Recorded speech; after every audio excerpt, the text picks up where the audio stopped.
Fastré, je suis maître de recherche du FNRS, donc je suis principalement chercheur, je suis aussi professeur à l'école de communication.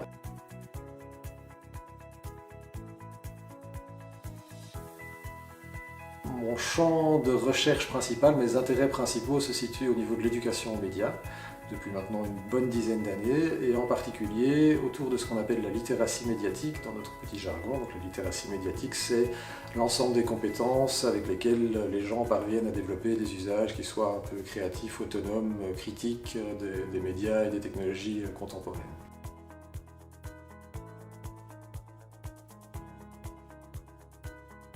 Pour donner un exemple dans le domaine, enfin plusieurs exemples peut-être dans le domaine de l'éducation média, parce que c'est là que je travaille le plus, on est engagé depuis 2018 dans un gros projet de recherche qui vise à évaluer les compétences en littératie médiatique des jeunes, en particulier des 3e secondaires.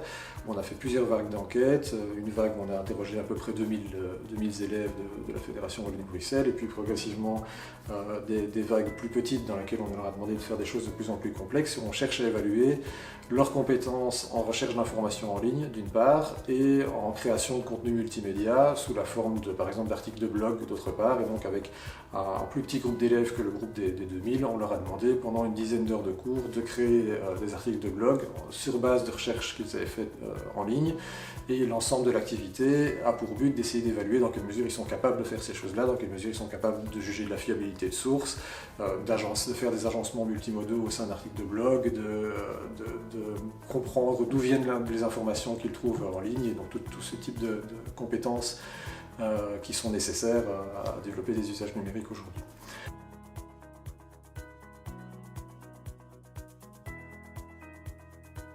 Pour moi, l'université, c'est l'apprentissage de l'autonomie.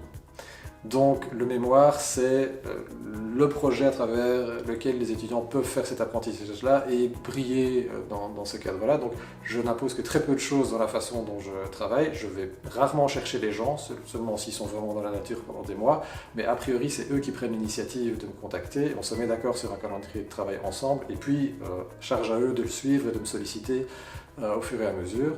Quand on se réunit sur base le plus souvent d'un écrit, ou en tout cas d'un document, d'une trace qui permet effectivement de discuter. Ça, c'est les deux principes. Je ne vais pas chercher les gens et on discute sur base d'écrit. Voilà.